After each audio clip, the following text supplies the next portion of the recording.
Morning, everyone. We're going to get started. First, allow me to thank you all for taking the time to be here and join us on this beautiful Friday morning. And welcome to this webinar. This is a webinar hosted by the Kenya Bankers Association via their Inuka Enterprise Program. And for those of you that don't know, the Inuka program is sponsored by KBA to help MSMEs in Kenya build capacity and empower themselves.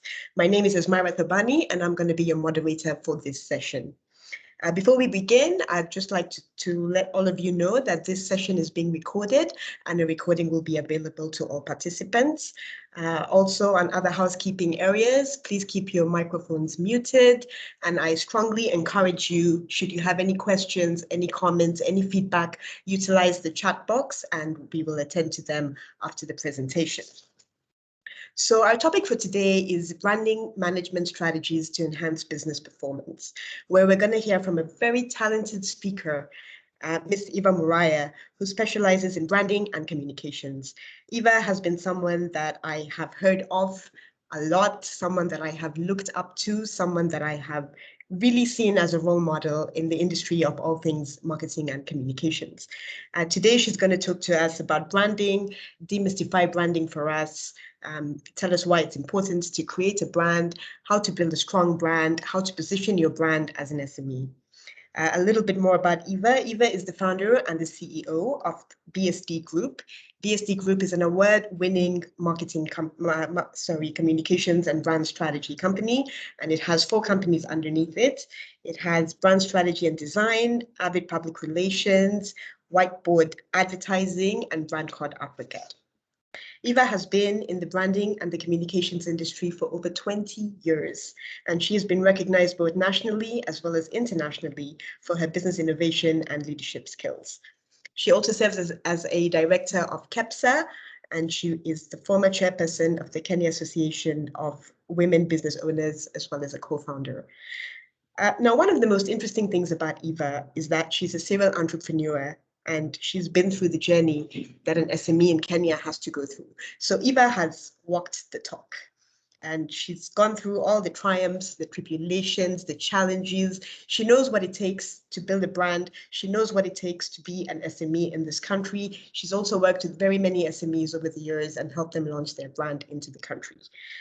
She's also won very, very many awards, including the Eve Women Entrepreneur of the Year Award, the Goldman Sachs Fortune Global Leader Award, and she was appointed one of the most influential women in business by CEO Magazine. Now, I could read all her accomplishments, but I think that would eat into half of our time. So without further ado, allow me to welcome Eva to the stage. Eva Karibu, the floor is yours. You can unmute your mic and begin your presentation. Wow, thank you so much. Thank you and good morning, everybody.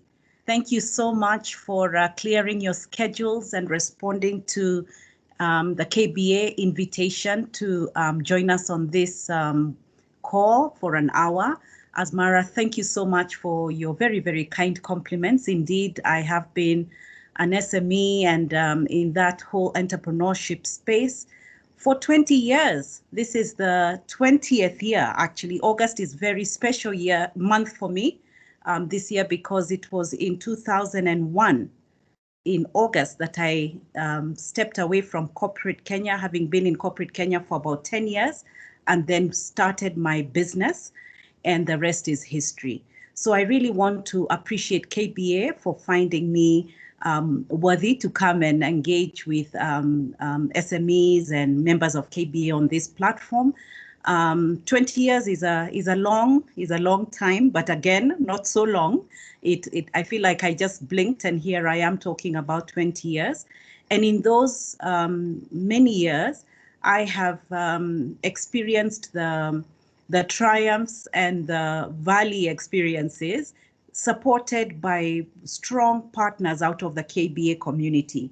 So I don't owe the salutations that you just shared with our participants to myself, but to partners. And I think this is an important thing for us to realize as SMEs, finding good financial partners who will walk with you through the journey. And members of KBA have been part of the journey of turning me into a serial entrepreneur. So I'm really, really happy to be in this call. Thank you, Habil and Nuru and Roslyn for looking me up and saying, could you come and hang out with us? I hope that we will find profitable engagement over the few minutes that I have been accorded. It is a very big conversation. Ideally, an executive masterclass that should be 2-3 days. But what I have taken, what I've decided to do is just take some highlights, speak through my personal experiences, and then get into some principles of brand building and weave our way into a conversation, hopefully for at least 30 or 35 minutes or so that we can allow for some questions and some answers. I'm joined on this call by my colleague Emma, who we work with in BrandQuad. BrandQuad has been a business partner to many members of KBA. They may recognize BrandQuad because we have offered many executive masterclasses over the years. We launched BrandQuad in 2010, I believe, 2011. And so it's 10 years old and has been a partner to many of you. So Emma and I work together at BrandQuad. So interesting conversation. Emma, if you can give me my next slide. Like I said, this is not a conversation to exhaust, but we will touch on that. Let's just look at how I propose we frame our thinking. I'm glad that we have a split audience, members of KBA, and definitely the majority, I hope, are like me, members of the SME community. I'd like us to just spend a little time figuring out what is our context, what's our current reality. And then I don't want to be presumptuous that brand is understood by everybody. So we will unbundle that in a little bit, focus somewhat on differentiation, perhaps even use a case study of how BSD has, in this very volatile season, chosen to repurpose and differentiate. And then we will spend a little time on a couple of effective brand strategies that I think we could take away and employ in our respective businesses, and I'm sure with good result. Right. So let's get into our context. Who needs to be told that that this is really a volatile and an uncertain and, you know, just a crazy environment that we find ourselves. You don't know what you're waking up to every morning. Emma, if you can move me to my next. So it is certainly volatile. When I think about my journey, you know, 2001, very excited about the prospects of business. My family thought I was a bit crazy. Just keep me on my VUCA slide, Emma. Family thought I'd lost my mind to leave a good role. I had a regional job as sales and marketing manager, and doing well. And there I was walking away from that responsibility to set up business. In those days, not too many women were in formalized SME. It is a while back. Many things have changed, but there I was, and the uncertainty of that. But notwithstanding, grew a business, grew it quickly. You know, we had good turnovers, good revenues. And then one morning we woke up and found ourselves caught in the reality of Kenya going into its first major post-election violence. So volatility is not new to, say, BSD or myself. I'm trying to introduce the fact that volatility does exist in the world and in the experience of business. The uncertainty of what we are dealing with right now, with a global pandemic, with an election cycle in Kenya, every 5 years we deal with this. How do we then make sure that, notwithstanding, our brands will move beyond this uncertainty and the complexity? How do we get to clients now, the face-to-face engagement has really reduced, the ambiguity of the future. How do our brands surpass that and move into more quote unquote certainty? So it is imperative for us as we think through businesses as SMEs, and even as we craft solutions as members of the KBA for SMEs, to have a real succinct understanding, get the data, establish the insights, and craft solutions that these SMEs will then absorb, so that they are able to propel their brands and their businesses, therefore, in the way that their aspirations are guiding. So it's a VUCA world. That's number one. But as marketers, this VUCA world then presents another reality, which is marketers have several challenges today. One is that we have a really cluttered audience, okay? We have a cluttered world. We're dealing with more brands, and we're dealing with more products, and we're dealing with more choices. And our audience groups have a lot more stress and a lot more confusion, perhaps. So this is one other reality that each marketer must be very, very clear about. The other reality beyond clutter is, if you can move me to the next slide, is the reality of hyperconnectedness. Whereas this does drive some element of stress, this needs to help us understand that unless our brand communication is channeled through the reality of multi-channels, you know, then maybe we would be skewed in the way that we are trying to message and amplify our brand. So beyond hyperconnectedness, there's the other reality of, if you can move me to the next slide, Emma.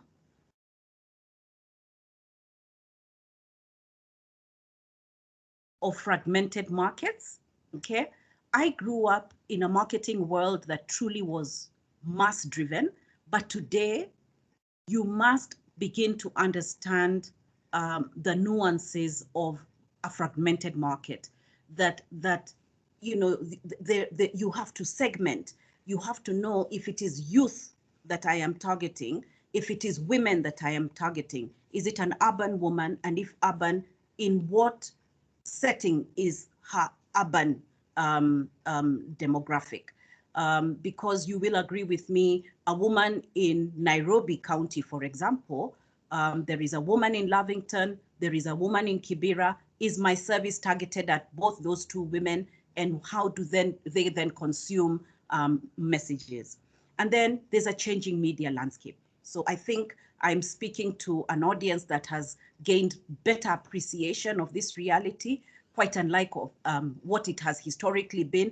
But for marketers, we now have this four things really being at the core of how do we then arrive at a solution that then would give us the best opportunity to elevate, leverage, strengthen, push our brand so that it has good results on bottom line beyond our top lines. So that being that, let's very quickly make sure that we are on the same page when we are defining brand. What is brand? How do we understand brand to be? For a long time, people have understood it to be really about pictures and colors. But I want to say that at BSD, we qualify brand to be that thing that occupies a space in the mind of your audience, and that space is attributed to value. If I do not attach value to your brand, then your brand to me does not exist. It is what is the meaning of your brand to me, your consumer. Because once I attach that value to me as your consumer, we're in business. So you must ask yourself, what is the meaning of your brand to the people that you are targeting it, and to the people who are perhaps even consuming it? And how can you then stretch that value beyond what it currently is? So a brand is not just a picture and color. It's not just a message that you send out there. It's not just what you say that it is what my mind has translated to become the meaning of it.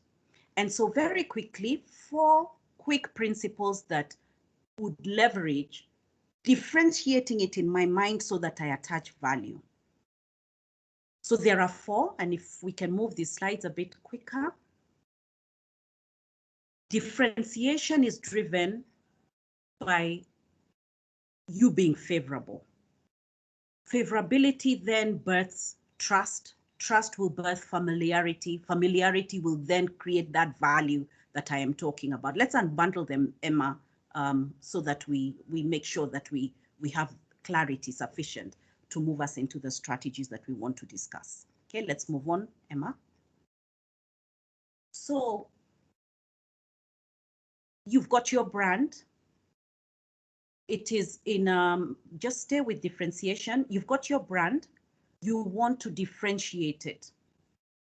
How do you differentiate? You differentiate because you're driving favorability, okay? You want to see what is the thing that will make me be favored above any other.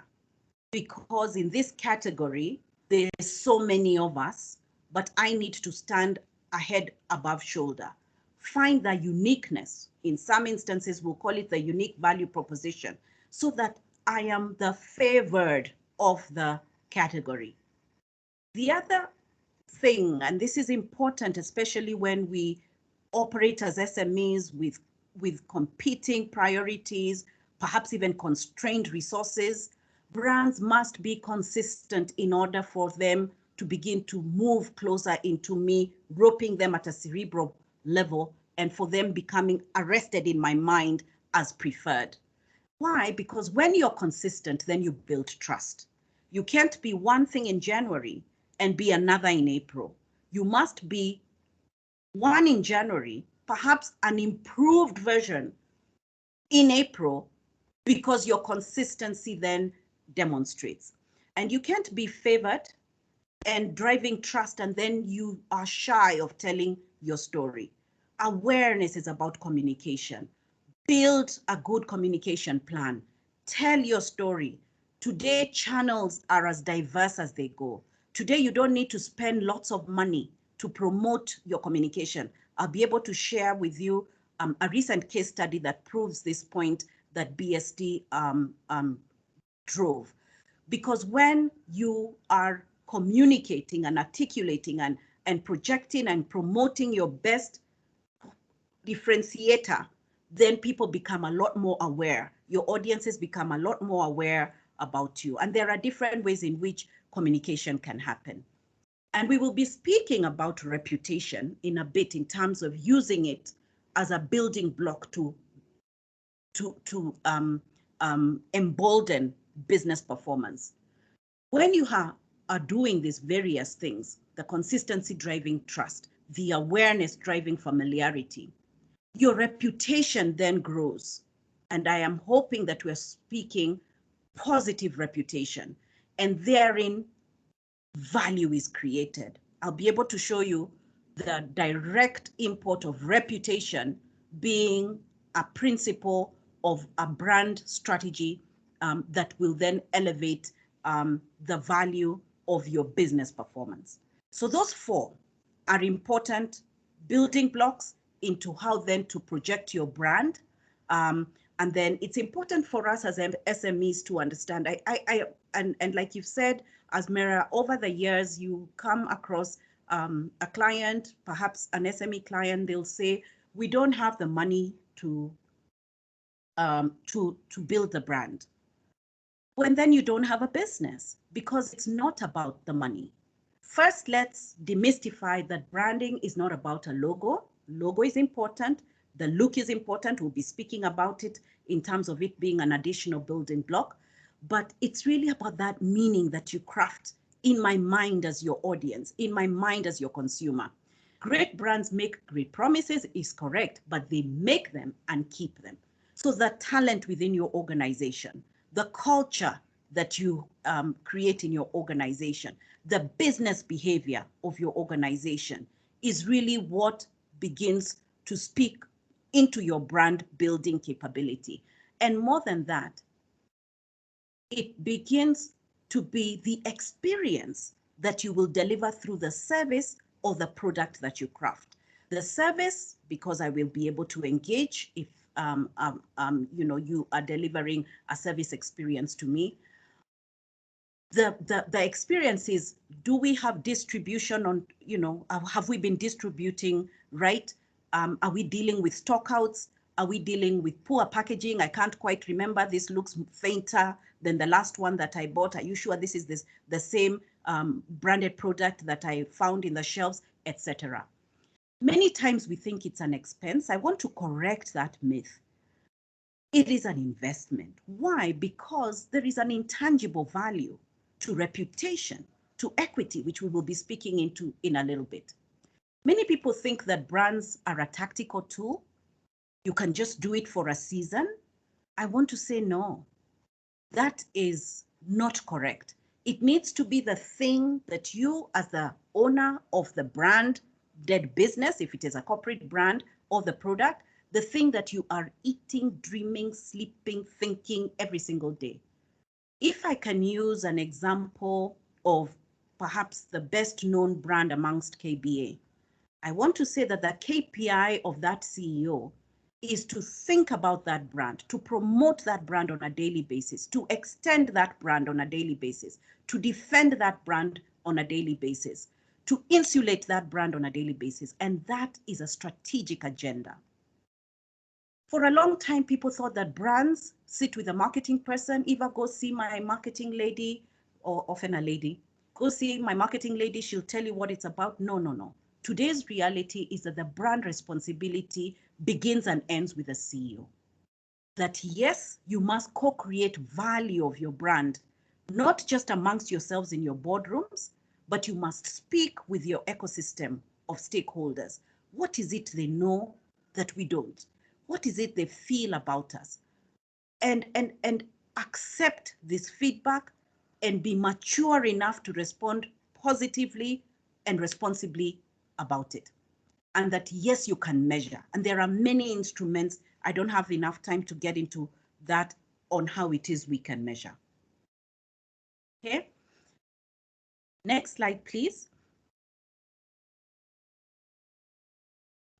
So I think in a very rushed way, I just want to say that if there's one principle that you must take away from this conversation on brand, is that whether you are managing brand at a corporate level, whether you are managing brand at a product level, a service level, a cause-led level, it is the promise that we make and keep that makes it the brand. Today, our audience groups, our consumers, our customers are very, very well informed. You can't quite mess around with their minds. They have easier access to information, etc., etc. So the brand's promise must be supported by the operational efficiencies, the processes and procedures, the talent, the culture, the financial investments that we make within our enterprises to support that promise. Why is brand important? I have news for you. Brands increase cash flow because a strong brand will make it easier for you to price right. We've got great examples, with all due respect to some of our telcos. If you look at a very strong brand like say Safaricom, greater market share, their pricing debatable, but perhaps premium pricing. You don't want to be cut off your line by Safaricom today. And because of that, they are able to price right. Brands accelerate cash flow. A strong brand will allow for you, and let me use Safaricom, which is a well-known brand to all of us. They'll be able to launch much faster because of the strength of their brand. We'll be able to believe them much easier because of the strength of their brand. They're able to extend their brand by virtue of the strength of their brand. Brands are important because they extend cash flow duration. You find that your services must get to the place where I attach such value to it, I don't want to be cut off. You know, I want to get to the place where my clients don't want not to receive my service. And when my clients are pegged on me that way, they are dependent on me that way, then I'm able to extend cash flow. Okay. And then when you're a strong brand in your category, within your sector, then people don't want to dare to get into that. Again, let's use the example of Safaricom. There's a higher entry barrier. Today, I'm not sure an investor is looking to set up a new telco in Nairobi. Maybe that might not be the priority over, say, 7 options that are available to them. And I'm hoping that by seeing this, those on this call who are finance managers, who are the ones managing budgets, can begin to appreciate that brand building is in itself an investment and a strategic asset that must be prioritized and must be executed well by the officers within the enterprise. So how did BSD drive a differentiation agenda?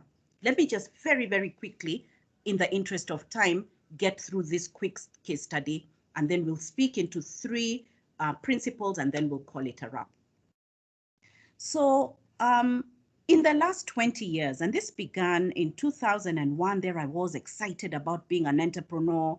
And I think I may have shared the story of my first LPO. It was given to me by MRM in 2001.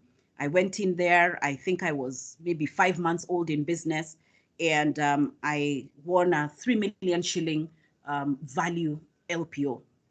And I went, you know, I'd never even seen 3 million shillings written on an LPO or on a paper in my life. So I convinced my client that I could do this thing. And I went to my car and I sat in there.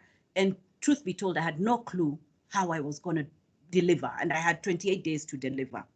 So I knocked on the door of my bank and I said to them, could you please fund me because I need to buy materials to supply. And at the time, please indulge me. This is 20 years ago. At the time, my bank came back to me and said, oh, Eva, I'm not sure about this. Can you give me 3-year audited accounts? You know, do you have a board of directors? And then they also asked me, does your husband know you're borrowing? That question, I didn't understand it because I never knew there was a difference in terms of gender parity. I didn't know that I was disenfranchised from accessing credit because I didn't have titled property that could then be brought to the bank, and against it I would borrow. Was the beginning of a real consciousness of the inequity that exists in the market around genders. So long story short, the last 20 years, I have spent a lot of time advocating and participating in creating a more enabling environment for women so that we all, men and women, can access opportunities in the market. And in that time, so 10 years into the second season of my life, my first season was spent building a business called Color Creations Limited. And the second season of my life, the last 10 years, has been about BSD. But increasingly in BSD, I found opportunity to advocate and engage in the marketplace and in the regional space around this thing that became my passion. I don't know, blame it on single mother parenting, blame it on the fact that I was raised by a grandmother, blame it on the fact that I am a mother to daughters. It's all cocktailed beautifully.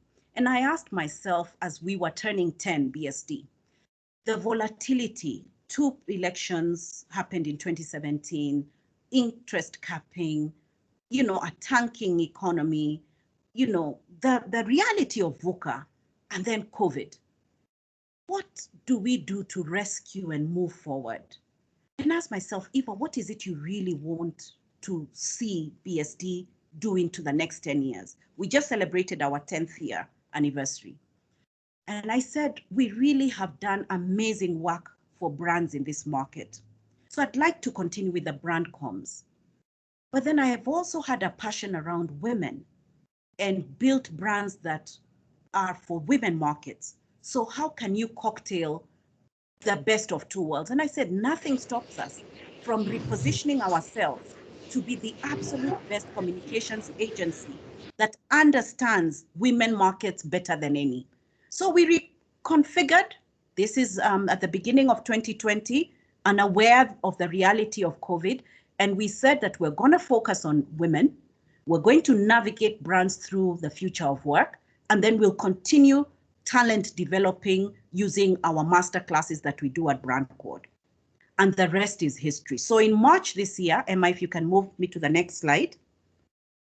In March of this year, we launched the first ever Top 100 Most Loved Brands by Women study.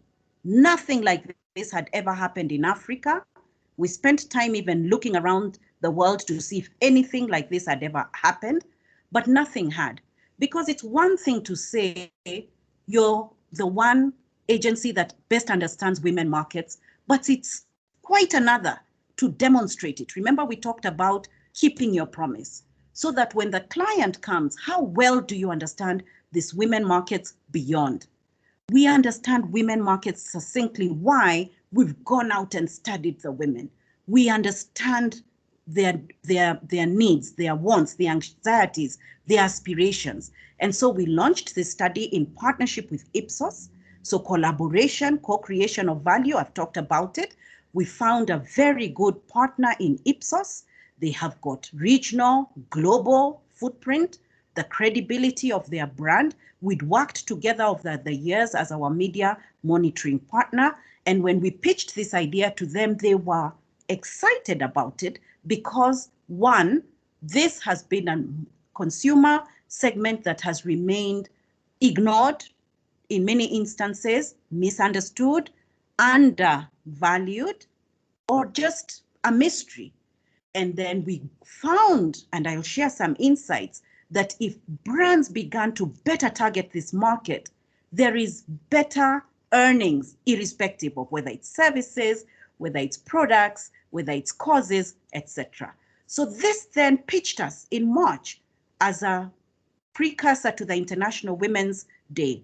On the 4th of March, we launched this, covering women across every sector and across Kenya to bring life to the reality of the Kenyan woman. Let's move on, Emma. I want us to spend some time in questions and answers. So we conducted this study. Let's move on to the next one. And just to give you a glimpse of it, we had, let's stay there with the demographics. You moved ahead of me. Apologies, I'm not moving my slides. Emma is in a different location. So there we are. We have demographics based on age, gender, socioeconomic group, the region, the occupation, the 9 yards of it, okay? Their psychographics, what are their dreams and aspirations, their achievements? What is it they are afraid of? And this was conducted in January of this year. So we really did get a good understanding of what their concerns were. And then again, their behavioral profile, okay? What are their media habits and preferences? Remember, this was really about the brands that they love, not the brands that they know, not the brands that they're aware of, the ones that are locked in the cerebral that I showed you earlier. Okay, let's move on. And just to get a little bit more into the study, Emma. Who is she, her general profile? We found out from our study that the Kenyan woman, 53% of them, for example, have completed secondary school education. What's the insight that our clients would gain out of that? That she has earning, whether she's employed or she's running her own business, okay? That 80% of this 58% have some form of income. That 63% fall in that socioeconomic class of C1, C2. So as an entrepreneur, what is the insight that you would draw from that? That they play a critical role in choosing brands that work for her household. So can you see the influential power that this woman is carrying, and that affordability and simplicity drive the choice that drives her transaction decision? So this study, of course, is available, and I don't want to dwell too much on it. But then there were other things that affect her, like a domestic abuse at 41%. What a terrible statistic. So this is important for our policymakers and the government of the day, perhaps those in not-for-profit and development agencies, that the issues that drive her optimism, issues of spiritual life are important to her, that she has fears around illness, and while 48% of the 59 that we interviewed concerning COVID have a fear around their families. So as marketers and asset owners and brand owners, some of these insights, what would you draw in order to strengthen a value proposition towards this demographic? Okay, let's move on, Emma.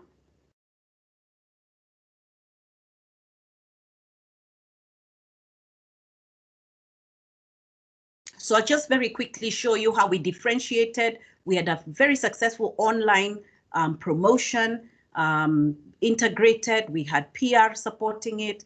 We had creative supporting it. We had experiential, we teased, and we generated quite some good output of that. Differentiation, so that you can walk to BSD and say, we appreciate, they understand brand communications on the whole, but they especially understand issues concerning women consumers. Okay, so of course we launched it. We had over 700 participants online and 100 within a hotel setting where we launched it for the very first time. So that's an example of differentiation, and this is how we played it out, albeit the constraints of the environment, both macro and even within the business. We had the fortitude to say, we're not quite done with it. Let's move forward and see how we can reconfigure the business and still have confidence of a new future. I want to narrow down this conversation now to 3 things, and then we call it a wrap. How then do we build effective brand strategies? Okay, like I said, we can't exhaust that conversation within 40 minutes of the time we've been allocated. So I want to speak into 3 issues around brand equity, okay? Issues around brand recognition, and issues around brand loyalty, okay? I'll very quickly unbundle those 3. Let's deal with brand equity, okay? So this has everything to do with creating value through reputation, through impression, and through perception. Today, if I go into a store, and please, nobody paid me to have these brands on the slide, but I think that they are excellent examples to point to the fact. If I went into a store, I pick a product off the shelf that's not familiar to me, but I have within the packaging Unilever's impression. Something tells me the persuasion, because of the relationship over time that Unilever has imprinted on the positive element of my cerebral appreciation, I will most likely gain confidence to pick it up. If tomorrow KBA say to us that we're hosting Barack Obama for 30 minutes, he's going to be talking to us about personal branding, something tells me, Rosalind, you won't have enough bandwidth to capture all of us. And the reason this is important to have the personal brand equity is because SMEs are on this platform. Your personal brand is collateral enough. Your best personal brand is collateral enough to walk through a KBA member and have a conversation with them. So please remember that brand equity creates value through the reputation. They are looking at us on social media. They are looking at us as we engage with community. They are looking at us as we take on engagements, whether it is with our church communities, whether it is with our religious affiliations, etc. They are looking at us. Who are they? Our audience groups, our stakeholders. Brand recognition is the visual elements. We talked about consistency. Every time I see the Coca-Cola identity, it is consistent. Every time I see Safaricom, it is consistent. Every time I see the beautiful flag of Kenya, those visual elements, are they recognizable? Is your brand recognized by your stakeholders, your consumers, your customers? Do your clients know your website? Do they know your handles? Do they interact with your handles on social media? Are you engaging with them on LinkedIn?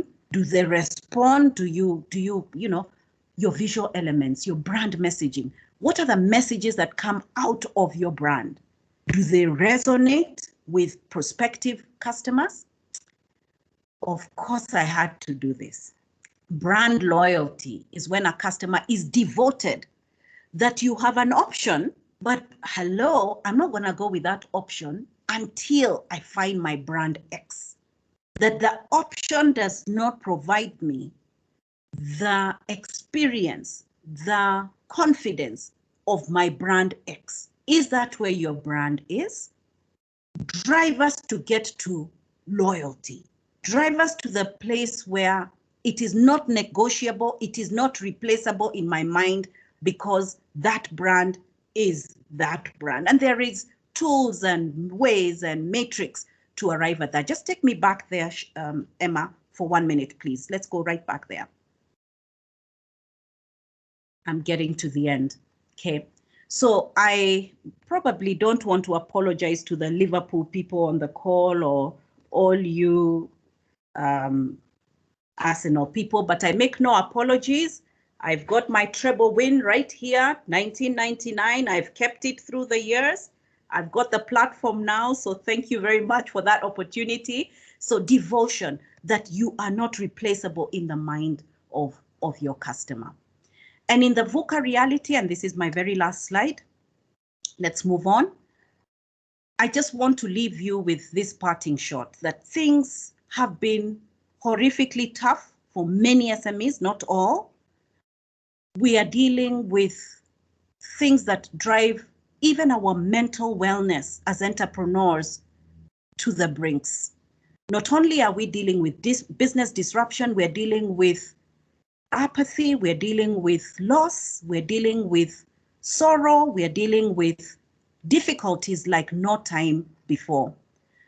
As I sign off, I want to say, and I'm quoting from this beautiful book, it's called The Greatest Salesman.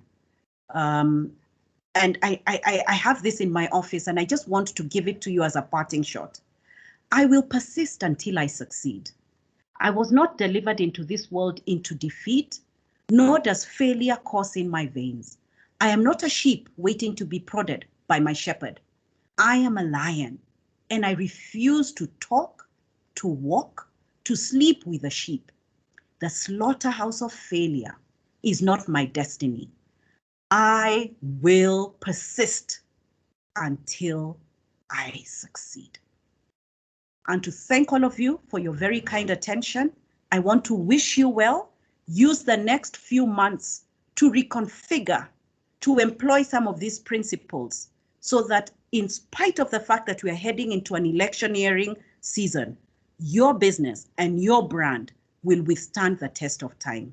My very best wishes for a wonderful weekend. Thank you very much. God bless you. Wow. Wow, thanks for that, Eva. Let me start by saying I'm also a very, very big Man United fan, all the way from '99, treble winning years. So I'm with you on that one. So just if I can give a quick recap as we get questions coming into the chat box. I love what you've talked about in terms of defining brand, how brand is a space in your mind and not just about a visual identity or a logo. I can't tell you how many times I've been spoken to different people or been to different platforms where people just think branding is about a logo or a color or some form of visual identity. So I love what you've said about how it's more than that, and it's what creates value in people's minds. the demystifications you did in terms of dispelling all the things that brand is not. I found myself thinking that I wish we could hold a similar session for all the CFOs in all the industries, where you talk about how brand increases cash flow, accelerates cash flow, extends cash flow, reduces cash flow risk, and I think this is definitely something that is quite accurate. And maybe at a time where we had, I don't know, maybe we can organize one day to get all the financial people in a room just to hear that. I think coming from someone who's been in marketing for a couple of years, it's always been a struggle when it comes to finance versus brand. So I'm glad that you brought that out, and I'm sure that everyone on this call will take that, as well as people that are running their own businesses, to see how brand should be led from the CEO level and should not be the responsibility of the marketing team. So let me get into questions. I can see. So Michelle is asking, how does one connect their self-brand with that of their business? Now, I want to imagine that she is an SME. Yeah. You Yep. see, unlike, and I'm not saying that it is any different from the corporate, because when we see some of the leadership of KBA members, when we see them, you're watching television, you see them, even if you're on mute, by the mere fact of brand association that they have enjoyed, we understand that it is the corporate speaking. Do you get it? So how does one create a profitable blend? It is to align on your, so first have clarity around what your brand values are, but that as an organization. But then what is your value system, you as the entrepreneur? Is there a convergence? There needs to be. Why? Because I'll tell you, as Eva, when I walk into a supermarket, SME, we have a lot more pressure because we don't quite turn the lights off. I am still BSD. I will still get tapped on the shoulder. Somebody will say to me, Eva, I've been meaning to give you a call. We are having a conversation that way. So live your truth based on clarifying your brand values as an organization, and you delivering the experience of those brand values on the clock, 24, 25 hours a day, 8 days a week. You can't be what you're not. You just must be your truth. The truth of the matter is that we live in an age where anybody can wake up and throw whatever they want to throw on social media concerning you. I would say to SMEs on this call, don't sweat the small stuff. Focus on what your vision is about, what your mission is about. Live it out, remembering that you can't quite shed off BSD on a Sunday. You still are.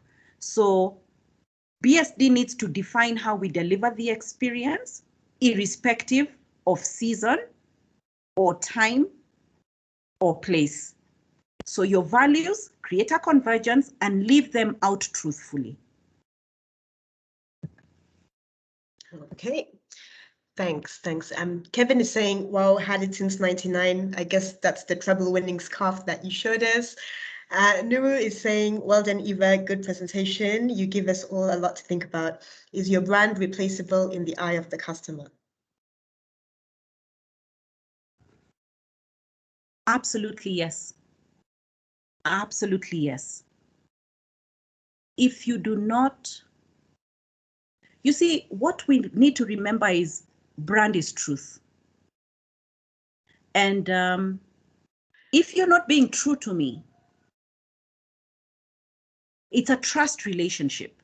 Just think about brand and the consumer, brand and the customer. It's a relationship. It's actually like a marriage. Are you replaceable? Oops, we won't go there. Okay, but yes, you're replaceable if you begin to fail me, if you begin to deliver less than you promised me. Remember, it's a promise made and a promise kept. You're making promises that you're not keeping. I'm beginning to get restless.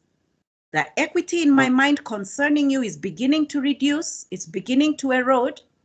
I'm beginning to hear other sounds, other voices. I'm beginning to be drawn in this direction. I'm beginning to feel comfortable with that other proposition. Is your brand replaceable? Absolutely yes.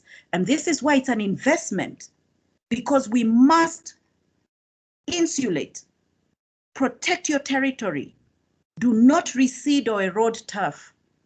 In fact, for the SMEs on this call, I would rather you spend more creating depth than creating spread. Get deeper, become more intimate with your customer. Just get right in there so that there is no way they can have a consideration of replacing you. So yes, Nuru, your brand is replaceable. Thank you, Eva. Just like a marriage, like you said. So a lot of positive feedback. Kevin is saying, thank you, Eva, for your amazing presentation. Connie is saying, Eva is exemplary, wonderful presentation. There's a question from Shazmir. How else does a brand differentiate itself besides logo, taglines, and social media awareness? Oh, that's a beautiful question. Lovely. Today, our consumer is about experience. They've moved far away from what you tell us about yourself to I want to experience you. The millennial generation, very missionic. And what a lovely time to be missionic when we've got the reality of sustainability. This buying community, this championing community that you are interested in to become your advocates and your ambassadors, they want to see you care, that you're not just about the pennies and the pence, that you are making a difference in the world. That's where we are at in the mind of the consumer. So yes, there are ways to differentiate by being true beyond profit. You're being true to people, to planet. People is both internal, people is community, and then P is planet. So it's beyond profit. It is now, what have you done for me as an individual, internal, career progression, you know, just making my life bearable, especially now. We're not well. We are all going crazy because of the reality. What are you doing for me, internal? What are you doing for me, external, as community? There are many opportunities in a sustainable way. I'm not talking charity here. And then for Mother Planet, how are you making my world safer for tomorrow?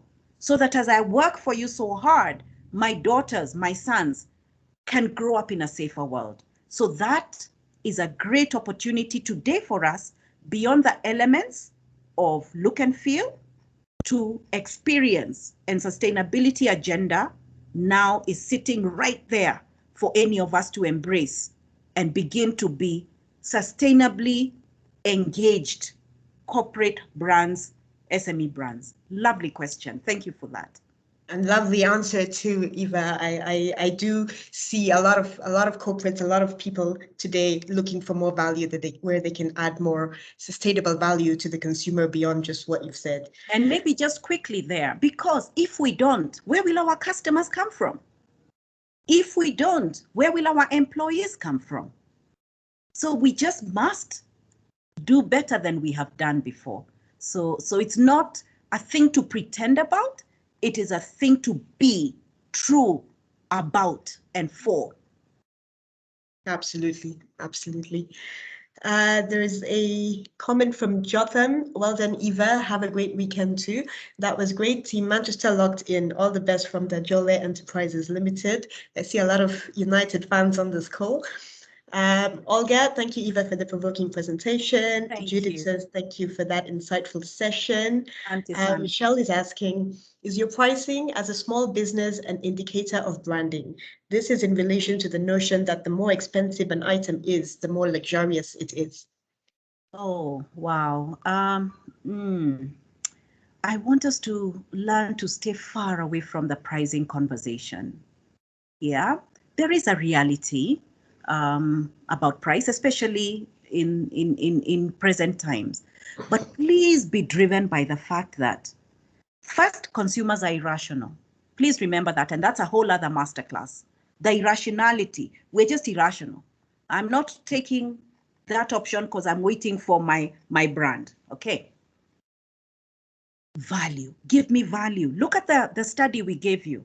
The woman consumer is saying value and simplicity. I mean, we're in our KBS session. Help me understand, why are SMEs hanging out with Shylocks? Come on, guys. Why? They don't belong there. It's high risk. They belong within the pipeline of KBA, correct? The risk. So show me value. So value first. You can always overcome the objection of price. You can always motivate around price. You can always help a customer appreciate why they must pay the price, but show value first. Negotiate on price second. So I think that would be my quick feedback. And yes, there's a way to skirt around it. Value first, especially in today's reality of a very discerning consumer and a customer and a client. Value first, you can always negotiate on price. Okay, great. More feedback from Bernadette. Thank you, Eva. Definitely a lot to take away. Excellent presentation. Thank you, Bernadette. Peter says, good presentation. Emily, insightful presentation. So a lot of positive feedback. Thank you. Eva. Thank you very much. In the interest of time, we have 2 minutes left. Okay. I want to ask you to give your parting shot. If there was just one thing that you would want everyone to take away from the session, what would that be? 20 years of being in business. Ups and downs. Not everybody is always happy for you. That's the reality at an SME level. Arm yourself with the right ecosystem. Employ courage, because that's what you have to wear as your breastplate. Be courageous, irrespective. It's taken courage. It's taken commitment to my customers, to my clients, to my teams, to my partners. It's taken capability. In 20 years, I don't know how many times I've gone back to school. I spend a lot of time just staying foolish, like Steve Jobs taught us. Stay foolish. Learn something new every day, and I'm glad that people did come onto this call. It takes character, guys. It's a tough Kenya. Be amongst those they say that one, they stay on the straight and narrow. Irrespective of how tough it is, it takes character. And character will get you through the door of a KBA member, and you will say, things have been thick. And I celebrate all the banks that have stood with us as we have crafted our SME enterprises. But the fifth thing of that one thing is compassion. Let us build enterprises that employ a sense of compassion to our teams, to our communities, to our country. Because when we are courageous and we have invested commitment and we have built in the right capability, get better at what you do. I was not who I am today. I didn't know all the brand work that I know now. Just get better at it. Invest in your character. Lovely question about the person and the enterprise and creating a conversion.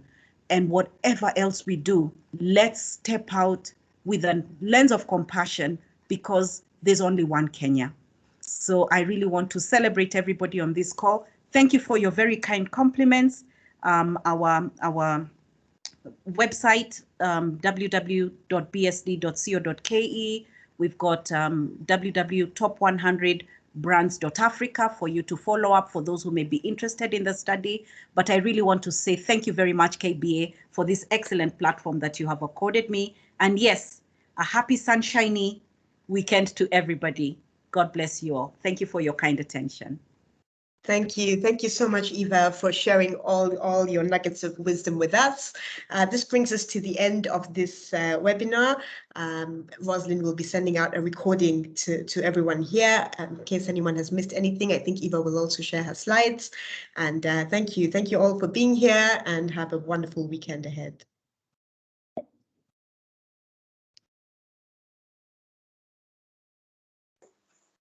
Thank you. Bye-bye.